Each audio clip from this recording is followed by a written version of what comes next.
talkie-walkie, c'était mieux avant, hein, parce que maintenant avec les téléphones portables.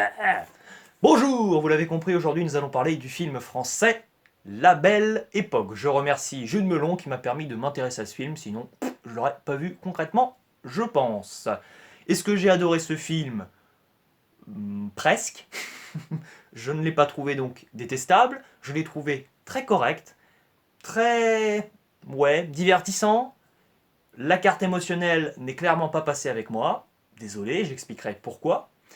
Il y a des moments de fulgurance, il y a des moments de catastrophe. Ouais, concrètement, on peut dire ça, quoi. C'est vraiment hyper inégal. Mais on va commencer par les points négatifs pour en venir, évidemment, ensuite aux réussites du film, car oui, le film est quand même une réussite malgré tout, hein. Bon, alors j'ai un problème déjà avec le personnage principal, Victor, qui est interprété par l'acteur brillantissime Daniel Auteuil. Alors attention aux spoilers éventuels qui peuvent arriver, hein, je tiens à vous le préciser, même si vous devez vous en douter.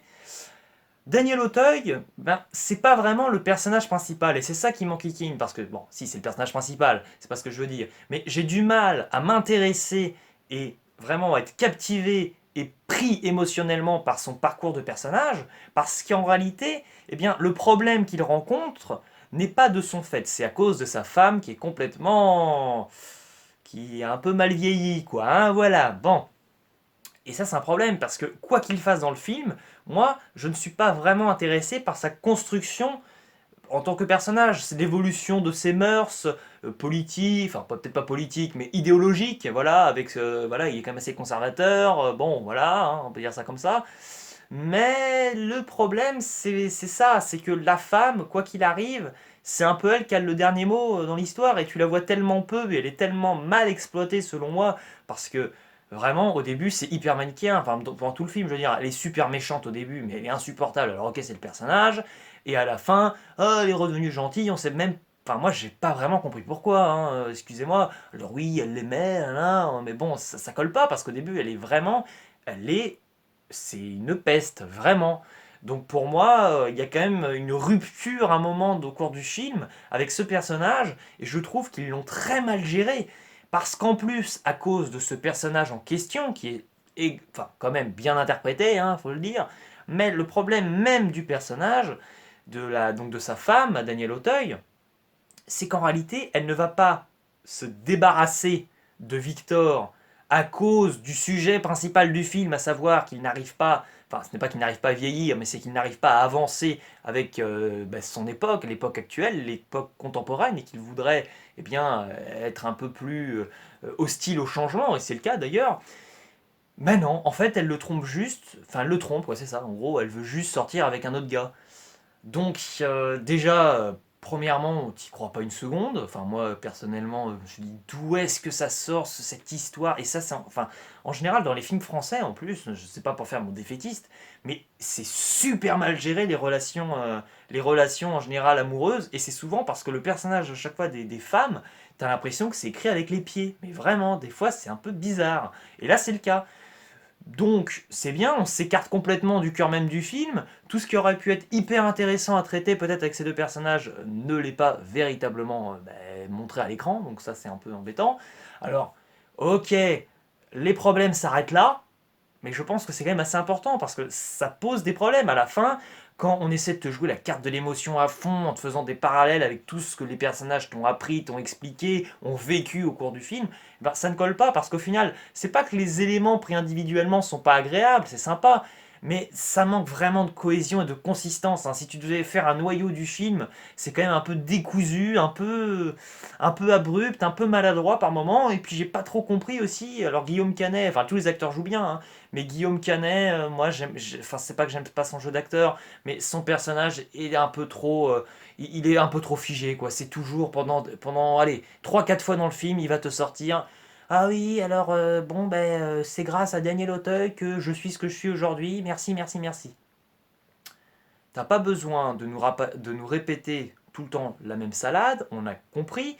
Et en plus, tu nous balances un flashback pour vérifier qu'on ait bien compris. Des fois, le film nous prend clairement trop la main, tu vois, il a trop peur qu'on ne capte rien à son histoire, il a peur des sous-entendus, donc il t'explique tout, quitte presque à t'empêcher, allez, j'ose le dire, d'interpréter le film, parce qu'il a peur, on a l'impression qu'il a peur que tu réfléchisses le film, hein. C'est vraiment ça. On a l'impression que le film, c'est pas qu'il veut pas se prendre la tête, hein. Il est quand même, enfin moi je le trouve assez intelligent, même si quand même un peu maladroit, mais il a du mal, je trouve, à trouver un ordre de thématiques à traiter. Il fait un peu un fouillis, il balance différents éléments et on ne sait pas trop quoi en faire. Et du coup, en plus, il y a une répétition même entre les personnages. Parce que je trouve que le couple, donc Daniel Auteuil et sa femme, et le couple Guillaume Canet et sa copine,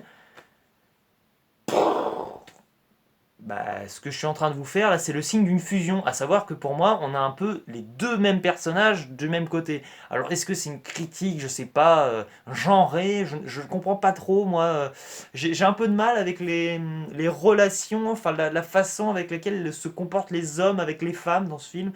Alors, c'est pas sexiste ou je ne sais quoi, mais je trouve, franchement, que autant le réalisateur, il a parfaitement montré à l'écran, je vais dire, les personnages masculins, même le fils de Daniel Auteuil, autant des fois on sent que le personnage des filles, un peu, enfin des femmes les plus importantes du film, des fois, il a clairement des moments d'errance cinématographique.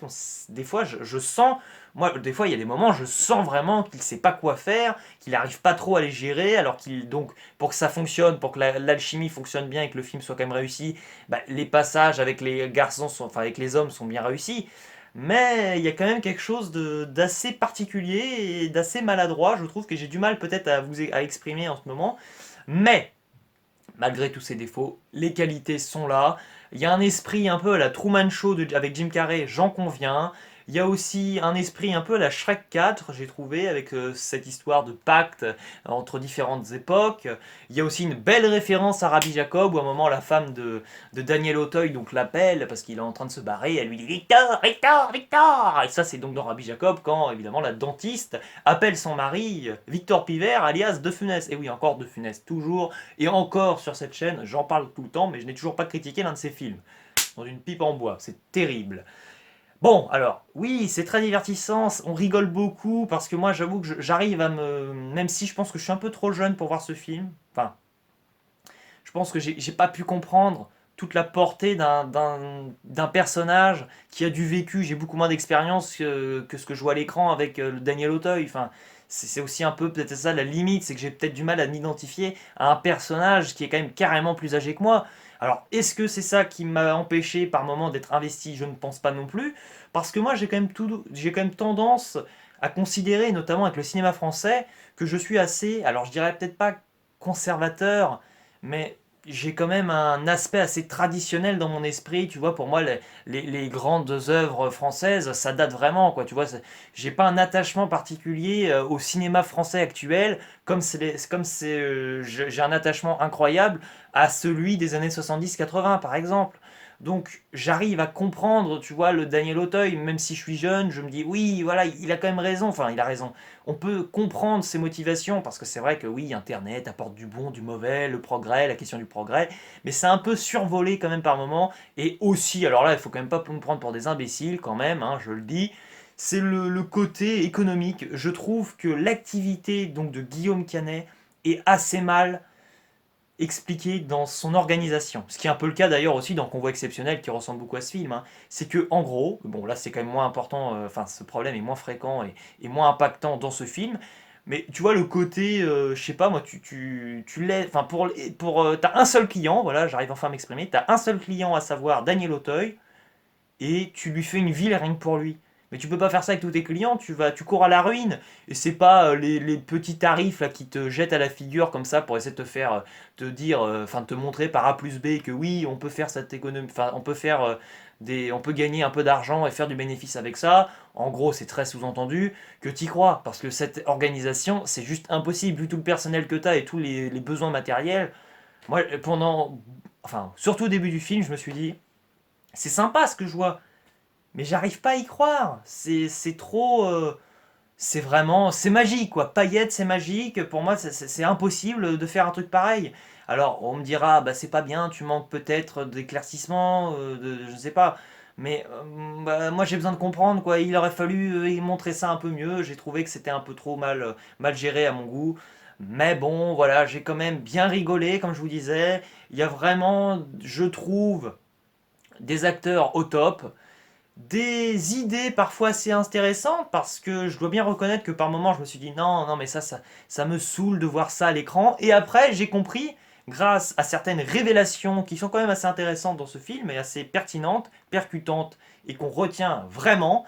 Eh bien, je me suis dit, ah ben non, mais je me suis fait piéger parce que j'aurais pu penser que ce personnage, un tel, avait eh bien, un défaut dans sa construction qu'en avait proposé l'équipe du film. Mais non, parce que après, on va quand même réussir malgré tout à raccrocher les wagons.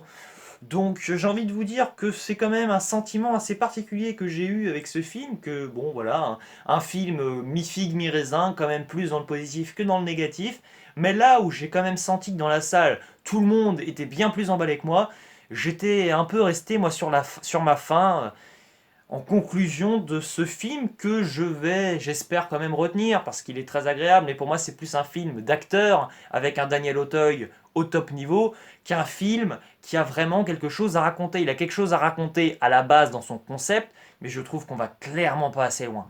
Je pense franchement qu'avec toute cette bonne idée à la base de se dire, en gros, le progrès, c'est pas nul, mais moi je supporte pas le progrès, je ne veux pas utiliser Internet, je ne veux pas faire ci, je veux rester comme je l'étais encore il y a 30 voire 50 ans, ou enfin je ne sais pas, depuis que je suis petit.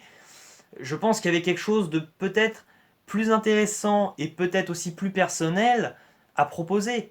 Parce que là, bon, je suis bien gentil, je vous fais des références à Truman Show, à différents films, mais t'as l'impression que c'est un film qui pioche un peu chez les copains et qui fait un peu son œuvre pas vraiment à part du coup, parce que c'est pas qu'elle n'est pas personnelle, mais des fois moi j'ai trouvé qu'elle manquait un peu d'identité. Mais bon, écoutez, je vais quand même vous révéler la note que je compte lui mettre sur Sens Critique, donc à titre personnel, ce sera quand même un 14 sur 20, car oui, il y a des moments où tu sens, un peu comme dans The Truman Show, que le réalisateur, il aime ce qu'il fait, il aime le cinéma. Et donc, pour ce sentiment qu'on ne ressent pas systématiquement, ce sentiment qu'on n'éprouve pas systématiquement pour éviter les répétitions, eh bien, moi j'ai envie de dire quand même chapeau, Paris osé, Paris plus ou moins réussi, Paris parier, hein, du verbe parier, hein, pas Paris la capitale, attention, oui, bon, j'aime bien faire mes blagues, je suis désolé. Donc, et vous, est-ce que vous comptez voir ce film? Est-ce que ça vous intéresse dans les commentaires de me dire ce que vous en avez pensé si vous l'avez vu? Et éventuellement, eh bien, est-ce que c'est l'un de vos films préférés du cinéma français de cette année?